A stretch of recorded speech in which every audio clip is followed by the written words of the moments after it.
Special class में आप सभी का फिर से स्वागत है। तो आइए हम लोग स्पेशल क्लास की श्रृंखला जो आगे बढ़ा रहे थे, यानी भारत के भूगोल पर एमसीक्यू कर रहे हैं, उस एमसीक्यू की श्रृंखला को और आगे बढ़ाते हैं और उसी के संदर्भ में और आगे प्रश्नों को जो है वह हम लोग लेकर चलते हैं। तो कुछ प्रश्नों का उत्तर हम लोगों ने जो है वह दे दिया था और अब जो है वह अगले प्रश्न की ओर जो है वह चलते हैं और यहां से प्रश्न को स्टार्ट करते हैं। प्रश्न जो है वह फिर से मैं पढ़ दे रहा हूं और पढ़ने के बाद जो है वह फिर से जो है वह एक्सप्लेन करने जो है वह जा रहा हूं। देखिए, प्रश्न है कि उत्तरी भारत के मैदानों के संदर्भ में भाबर का सर्वोत्तम वर्णन कौन सा निम्नलिखित में से कौन सा कथन करता है।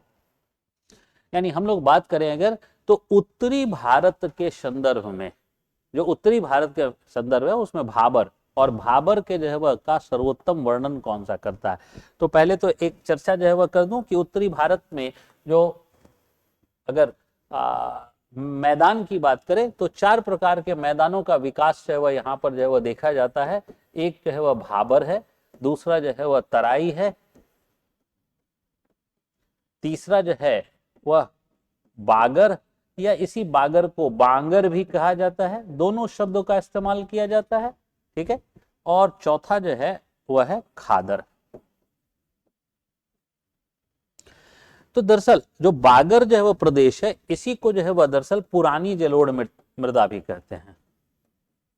पुरानी जलोढ़ मृदा भी इसी को कहते हैं, या पुरानी जलोढ़ मृदा का मैदान जो है वह इसी को कहते हैं। यानी जहां जहां पुरानी जलोढ़ मृदा है वही क्षेत्र बागर का है। जैसे जो है वह एग्जाम्पल के तौर पर समझिए, जैसे जो है वह पंजाब का क्षेत्र है, हरियाणा का क्षेत्र है, राजस्थान का क्षेत्र है, पश्चिमी उत्तर प्रदेश का क्षेत्र, ये सब बागर का क्षेत्र है। वास्तव में बागर इसलिए है क्योंकि यहाँ प्रत्येक वर्ष जो है वह बाढ़ की घटना नहीं देखी जाती है, इसी को बागर। और खादर के क्षेत्र में जो है वह हम लोग कहते हैं नवीन जलोढ़ मृदा। तो नवीन जलोढ़ मृदा यानी मृदा का विकास जो है वह नवीन है। तो यहाँ पर दरअसल खादर का क्षेत्र वह है जहां पर प्रत्येक वर्ष वह बाढ़ की घटना देखी जाती है। जैसे जो है वह बिहार का क्षेत्र है, पूर्वी उत्तर प्रदेश का क्षेत्र है, पश्चिम बंगाल का क्षेत्र है, या फिर असम का क्षेत्र है, जहां पर प्रति वर्ष जो है वह हम लोग नवीन मृदा का विकास देखते हैं, उसी को हम लोग खादर कहते हैं। अब भाबर और तराई दरअसल जो है वह शिवालिक के गिरिपादीय में जो है वह शिवालिक के गिरिपाद में जो है वह विकसित होती है। और शिवालिक के गिरिपाद में जो विकसित होती है तो उसको समझा जाए अगर, तो देखिए कि ये अगर जो है वह शिवालिक की श्रृंखला जो है वह है, तो इस शिवालिक की श्रृंखला के क्षेत्र में जहां से ढाल का परिवर्तन जो है वह हो रहा होता है, उसी हिस्सों में जो है वह भाबर की मृदा का विकास जो है वह होता है। और फिर से उस भाबर की मृदा के दक्षिण में जो है वह फिर से यहाँ तराई मृदा का विकास होता है। इसका मतलब है कि ये शिवालिक के गिरी पादीय, शिवालिक जो है वह गिरी है, पर्वत है, पर्वत के पादीय प्रदेश में जो है वह भाबर और तराई का विकास होता है। तो इसको हम लोग जो है वह ये कहें, ये है भाबर और ये है तराई। तो एक्चुअल में जो है वह यहां से जब जो है वह नदियां उतरती हैं, तो यहाँ नदियां उतरती हैं, ढाल मंद होती है, और ढाल मंद होती है तो ऐसी स्थिति में जो है वह मृदा जो है के बड़े कण और पत्थर के टुकड़े, बोल्डर्स, वो जो है वह क्या होते हैं, यहाँ पर जो है वह निक्षेपित हो जाते हैं। क्यों निक्षेपित हो जाते हैं? क्योंकि नदी की जो जल प्रवाह क्षमता वह जो है वह समाप्त जो है वह हो जाती है या कम हो जाती है कहा जाए। तो नदी की जल प्रवाह क्षमता जो है वह कम हो जाती है, उसमें जो है वह जो ताकत है, ढाल जो है वह के कारण है उसमें अधिक प्रवाह था, क्योंकि ग्रेविटेशनल फोर्स काम कर रहा था। अब ग्रेविटेशनल फोर्स चेंज होता है, इसलिए जो है वह उसके नदी के जल का प्रवाह घट जाता है। और जब घट जाता है तो ऐसी स्थिति में यहाँ पर जो है वह बहुत सारे बोल्डर्स आदि को जन्म ले लेता है। अब ऐसी स्थिति में धीरे धीरे निक्षेप जो है वह बढ़ता चला गया। एक निक्षेप जमा हुआ, एक साल, दूसरा, फिर तीसरे साल, फिर चौथे साल, पांचवें साल, छठे साल, ऐसे ऐसे करके निक्षेप जो है वह हजारों सालों में एक मोटा निक्षेप जो है वह जमा हो जाता है। और किसका? मृदा के बड़े कण, बोल्डर्स का। तो अगर जो है वह ये बड़ा जो है वह निक्षेप जो है वह जमा हो जाएगा, तो ऐसी स्थिति में क्या होता है कि नदी जो है वह नीचे से प्रवाहित होने लगती है। उन निक्षेप के कणों के नीचे से प्रवाहित होने लगती है। तो नदी जो है वह यहाँ पर निक्षेप के नीचे से प्रवाहित होने लगती है। ऐसी स्थिति में सतह पर नदी जो है वह दिखाई नहीं देती है, और जब सतह पर नदी नहीं दिखाई देती है, इसी को हम लोग जो है वह कहते हैं भाबर। और यही नदी फिर से आगे जाने पर ढाल का परिवर्तन होता है, और ढाल के परिवर्तन के कारण तराई वाले क्षेत्र में नदियां पुनः प्रकट हो जाती हैं, तराई वाले क्षेत्र में पुनः प्रकट हो जाती हैं, और भूमि जो है वह तर हो जाती है, यानी नम हो जाती है, वेट हो जाती है। जब भूमि नम हो जाती है तो तर हो जाती है, इसीलिए इसको जो है वह तराई, तर से ही शब्द जो है वह बना तराई, और तराई क्षेत्र जो है वह का विकास हो जाता है। लेकिन हमारा क्वेश्चन जो है वह इस भाबर क्षेत्र से है। हमारा क्वेश्चन मैंने बता दिया इस भाबर क्षेत्र को। अब हमारा क्वेश्चन जो है वह किससे है, तो इस भाबर क्षेत्र से है। आइए अब हम लोग देखते हैं वापस से है वह भाबर क्षेत्र को। तो कहता है कि जो है वह भाबर का सर्वोत्तम वर्णन करता है। अब कौन सा वर्णन करता है, तो देखिए, वह क्षेत्र जहां अधिकांश धाराएं बिना किसी उचित रूप से सीमांकित वाहिकाओं के पुनः विलुप्त हो जाती हैं। अब देखिए यहां पर जो है वह जो है, अगर जो है वह यह पुनः शब्द का इस्तेमाल नहीं करता और कहता विलुप्त हो जाती हैं, यानी कि जो है वह जहां क्षेत्र की अधिकांश धाराएं, क्यों, क्योंकि जो है वह मैंने जो है वह बताया था कि यहां पर जो है वह धाराएं जो है वह क्या है, विलुप्त हो जाती हैं, नदियां विलुप्त हो जाती हैं। लेकिन इसने क्या इस्तेमाल कर दिया, पुनः विलुप्त हो जाती हैं, तो इसके पहले तो विलुप्त हुई नहीं थी। ऐसी स्थिति में यह स्टेटमेंट जो है वो अपने आप में क्या हो जाता है, तो यह स्टेटमेंट गलत हो जाता है, जबकि पूछा जा रहा है भाबर का सर्वोत्तम वर्णन कौन है, यानी सही कौन है। अब ये तो निश्चित है कि ये सही नहीं है। दूसरा है कि वह क्षेत्र जो पुराने और नए जलोढ़ के निक्षेपों से बना होता है। भाबर जो है वह क्या है, पुराने और नए जलोढ़ के निक्षेपों से बना होता है। तो याद होगा पुराना जलोढ़ जो है वह कहाँ है, बागर में है, और नवीन जलोढ़ कहाँ है, खादर में है। तो ऐसी स्थिति में जो है ये जो स्टेटमेंट है, ये स्टेटमेंट भी अपने आप में क्या हो जाता है, तो गलत हो जाता है। ये स्टेटमेंट भी गलत हो जाता है। तीसरा जो है वह है, तीसरा है कि वह क्षेत्र जहां पर्वतों से आने वाली धाराएं और नदियां भारी सैलों और गोलास्मों का जमाव कर देती है, यानी पर्वतीय क्षेत्र से जो है वह आने वाली नदियां और धाराएं जो है वह अपने क्या करती हैं, सैलों और गोलास्मों का जो है वह जमाव कर देती हैं। तो अभी मैंने जो है वो बताया था, मृदा के बड़े कण जो है वह बोल्डर्स जो है वह चट्टानों को जो है वह क्या करती है, जमा करने लगती है, इन क्षेत्रों में जो है वह जमा करने लगती है, और उसके कारण जो है वो जो जमा हो जाता अवसाद, उसके नीचे से जो है वह नदी प्रवाहित होने लगती है।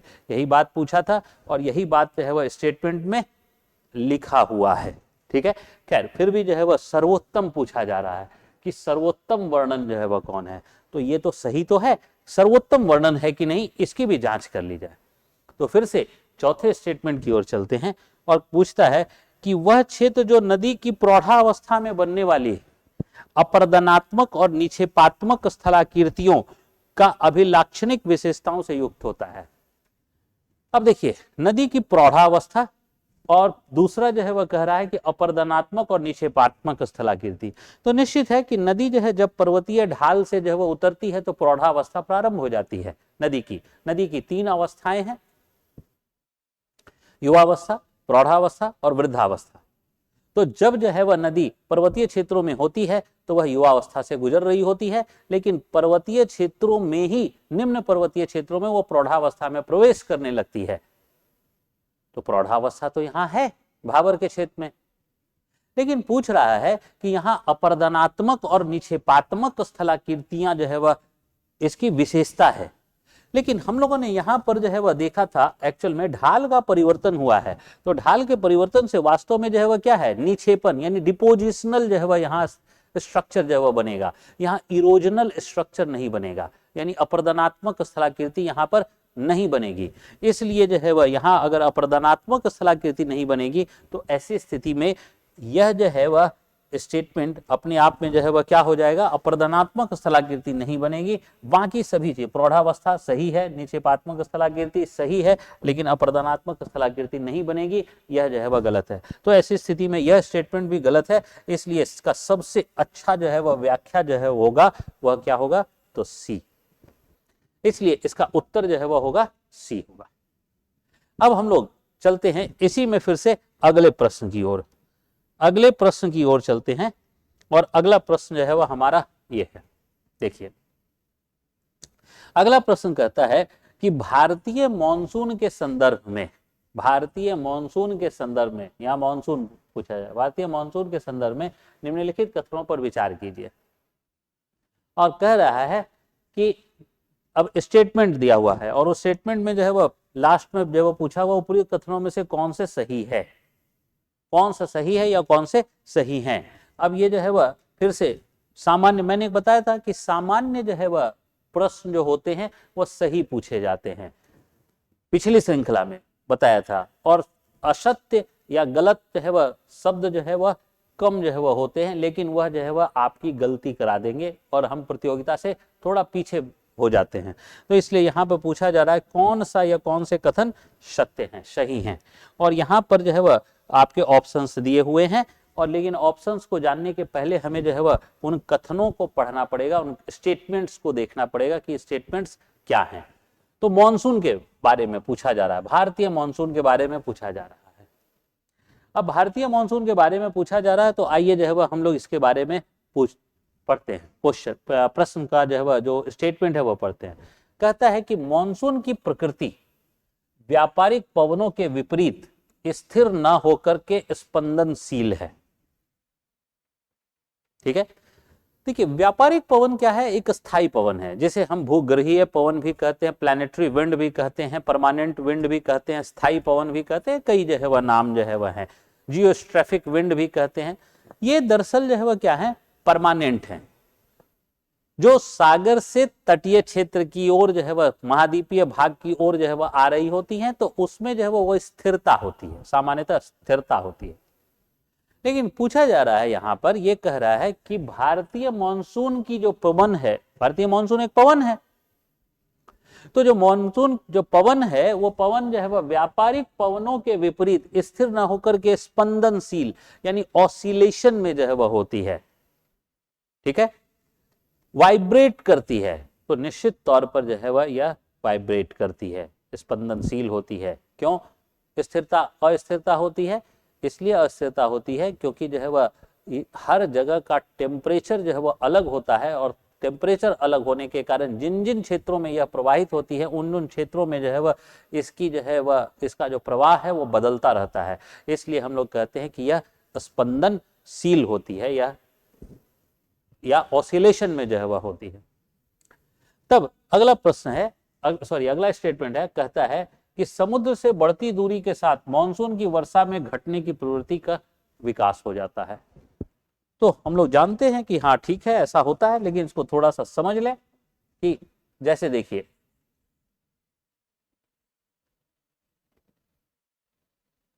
हम लोग जो है वह प्रायद्वीपीय भारत की जो है वह एक तस्वीर जो है वह बना रहे हैं। प्रायद्वीपीय भारत की तस्वीर में जो है वह आप गौर कीजिए कि यह जो है वह अरब सागर का क्षेत्र है और ये जो है वह बंगाल की खाड़ी।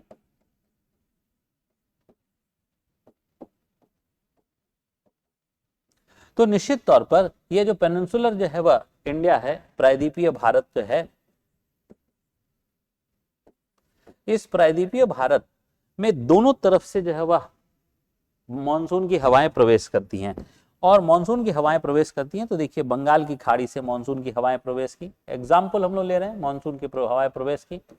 तो जैसे प्रवेश करेंगी तो क्या होगा कि यहाँ की आर्द्रता को लेकर आ रही हैं, तो पहले वर्षा जो है वह क्या होगी, यहाँ पर अधिक होगी, और जैसे जैसे जो है वह ये आंतरिक भागों की ओर जो है वह जाएगी, जैसे जैसे आंतरिक भागों की ओर जाएगी, अब जो है वह वर्षा की मात्रा जो है वह क्या होगी, घटती चली जाएगी। क्यों वर्षा की मात्रा घटती चली जाएगी, क्योंकि जो है वह इसकी आर्द्रता जो है वह क्या हो जाती है, वो कम हो जाती है। आर्द्रता जो है वह लगातार घटती चली जाती है, और आर्द्रता घटने के कारण जो है वह आंतरिक भागों में वर्षा की मात्रा कम हो जाती है। और स्टेटमेंट भी यही है कि समुद्र की दूरी बढ़ने के साथ मानसून के में जो है वह वर्षा की मात्रा में घटने की प्रवृत्ति जो है वह होती है। तो निश्चित है क्योंकि समुद्री क्षेत्र से ही आ रही है, इसलिए जो है वह घटने की प्रवृत्ति का विकास जो है वह हो जाएगा।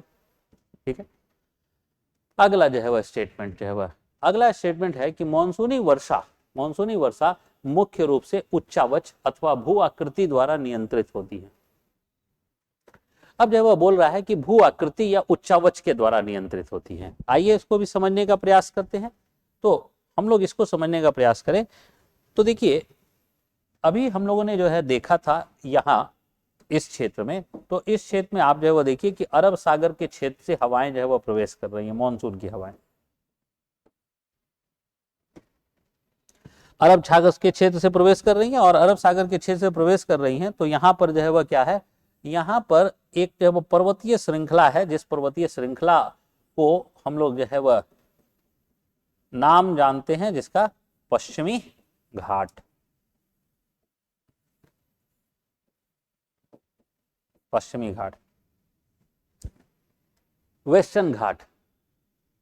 अब पश्चिमी घाट जो है वह क्या कर रहा है, अरब सागर से आने वाली जो है वह जो मॉनसूनी हवाएं हैं उनके मार्ग में अवरोध पैदा कर रहा है। अब इस अवरोध पैदा कर रहा है तो ऐसा करते हैं कि इसका एक हम लोग क्रॉस सेक्शनल डायग्राम बना लेते हैं, एक्स वाई। देखिए यहाँ जिसमें सागर है, अरब सागर, यहाँ पश्चिमी घाट, और उसके बाद फिर से जो है वह मैदानी हिस्सा, तटीय मैदान, और साथ साथ जो है वो प्रायद्वीपीय पठार का हिस्सा। इसका हम लोग जो है वह एक डायग्राम बना लेते हैं। तो इस डायग्राम को अगर हम लोग क्रॉस सेक्शनल डायग्राम जो है वह कहें, हम लोग क्रॉस सेक्शनल डायग्राम इस प्रकार बना सकते हैं।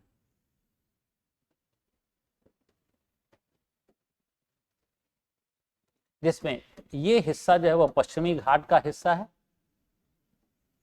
वेस्टर्न घाट, पश्चिमी घाट, और यह हिस्सा अरब सागर का हिस्सा है। यह हिस्सा अरब सागर का, तो ये अरब सागर से जो है वह, ये अरब सागर की बात करते हैं हम लोग। अरब सागर क्षेत्र से मॉनसूनी हवाएं प्रवेश कर रही हैं, तो अरब सागर क्षेत्र से मॉनसूनी हवाएं प्रवेश कर रही हैं। मॉनसून के मार्ग में जो है वह पर्वत एक बाधा का काम करता है, और पर्वत का बाधा कर तो ये मॉनसूनी हवाएं जो है वो ऊपर चढ़ने लगती हैं। ऊपर जैसे ही चढ़ेगी तो जैसे ही जो है वह हवा जो है वह ऊपर जाती है, उसका जो है वह तापमान कम हो जाता है। तो तापमान कम हो जाता है और यह मॉइस्ट लेडन होती है, यानी मॉइस्चर जो है वह इसमें पहले से होता है, और मॉइस्चर पहले से है, एंड देन इट इज जो है वह अपलिफ्टिंग, ये जो है ऊपर जा रही है, जिससे टेम्परेचर कम हो रहा है। तो मॉइस्ट लेडन है और टेम्परेचर कम हो रहा है। ऐसी स्थिति में यहाँ पर जो है वह क्या हो जाएगा कि यहाँ पर तत्काल ही जो है वह, यहाँ पर हम लोग देखें तो क्लाउड का फॉर्मेशन जो है वह हो जाएगा, और क्लाउड का फॉर्मेशन हो जाएगा तो यहाँ पर रेनफॉल हो जाएगा, यहाँ रेनफॉल हो जाएगा। लेकिन यहाँ जो है वह जैसे ही पश्चिमी घाट के उच्च जो है वह क्षेत्रों तक पहुंचती है, जितने भी मॉइस्चर है, मॉइस्चर के बाद जो है ये वर्षा तो करा देती है। लेकिन यही हवा जब दूसरे क्षेत्रों में प्रवेश करती है, दूसरे क्षेत्र में प्रवेश करती है, तो अब यहाँ पर जो है वह क्या है, मॉइस्चर का लेवल जो है वह कम है। क्यों? क्योंकि सारा मॉइस्चर तो जो है वह यहाँ पर जो है वह वर्षा हो गई, और जब यहाँ मॉइस्चर की वर्षा हो गई थी तो यहाँ मॉइस्चर जो है वह कम हो गया। जब मॉइस्चर कम हो गया तो यहाँ पर वर्षा की मात्रा जो है वह क्या हो जाएगी, कम हो जाएगी। अब जो है वह देखिए इसमें, तो इसमें ये जो पश्चिमी घाट है, पश्चिमी घाट का जो पश्चिमी क्षेत्र है, इस पश्चिमी क्षेत्र, पश्चिमी घाट के पश्चिमी क्षेत्र की बात करें तो इस पश्चिमी क्षेत्र में ये जो क्षेत्र है पश्चिमी क्षेत्र, यहां पर 300 सेंटीमीटर वर्षा होती है पूरे क्षेत्र में। और अगर जो है वह इसका पूर्वी क्षेत्र जो है वह यह देखें तो इस पूर्वी क्षेत्र में जो है वह हम लोग देखें तो 40 से 60 सेंटीमीटर वर्षा जो है वह होती है, 40 से 60 सेंटीमीटर वर्षा होती है। इसी को हम लोग रेन शैडो रीजन या वृष्टि छाया क्षेत्र भी कहते हैं। अब हमारा प्रश्न है वह क्या कह रहा है कि मॉनसूनी वर्षा मुख्य रूप से उच्चावच तथा भू आकृति के द्वारा नियंत्रित होती है।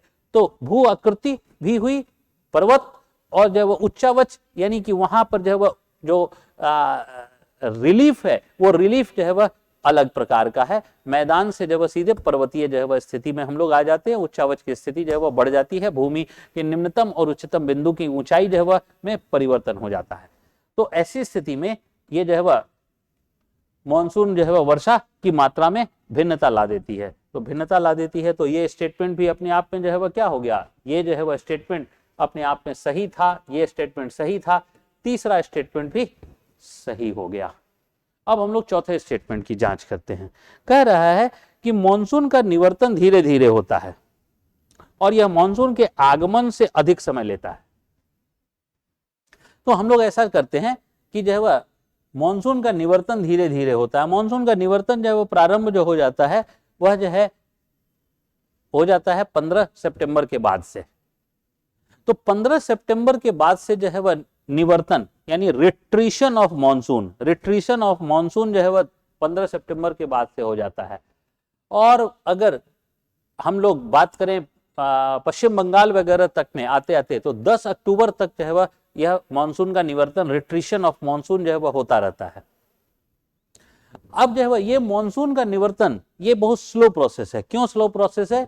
क्योंकि एक तरफ से जो है वह भारतीय क्षेत्र से जैसे पश्चिम बंगाल की बात किया हमने तो बंगाल की खाड़ी से हवाएं जो है वह मानसूनी हवाएं प्रवेश कर रही हैं और वो हवा जो है वह वापस हो रही है। किसके कारण? तो जो है वह जो पछुआ जेठ की जो है वह पवन आ गई है, पछुआ जेठ की पवन आ गई है, वो पछुआ जेठ की पवन जो है वह इसको वापस करा रही होती है। इसको इस प्रकार जो है वह समझिएगा फिर से कि ये जो है वह प्रायद्वीपीय जो है वह पठार है और यहाँ पर से जो है वह मॉनसून की पवन जो है वह इस प्रकार से जो है वह है और इसी समय जो है सितंबर के बाद से यहाँ से पछुआ जेठ की पवन जो है वह प्रवेश कर जाती है। तो प्रवेश कर जाती है तो ये आगे बढ़ती चली जाती है, ये पीछे हटती चली जाती है, ये आगे बढ़ती चली जाती है, ये पीछे हटती चली जाती है, ये आगे बढ़ती चली जाती है, ये पीछे, यानी कुछ वर्ष के काल के बाद ये और आगे बढ़ जाएगी, ये और पीछे हट जाएगी, फिर ये और आगे बढ़ जाएगी, ये और पीछे हट जाएगी। इस प्रकार से मानसून का निवर्तन जो है वह हो रहा होता है। तो ऐसी स्थिति में हम लोग देखें अगर तो ये जो चौथा स्टेटमेंट है ये fourth statement is also correct, ये चौथा स्टेटमेंट भी सही है। ऐसी स्थिति में अगर यहाँ उत्तर देना हो तो सबसे बेस्ट जो उत्तर है वह है डी 1 2 3 4। 1 2 3 4 ये बेस्ट उत्तर है इस क्वेश्चन का। तो इस श्रृंखला में हम लोग यहीं तक रखते हैं, फिर मिलेंगे हम लोग किसी अगली श्रृंखला में। तब तक के लिए जय हिंद।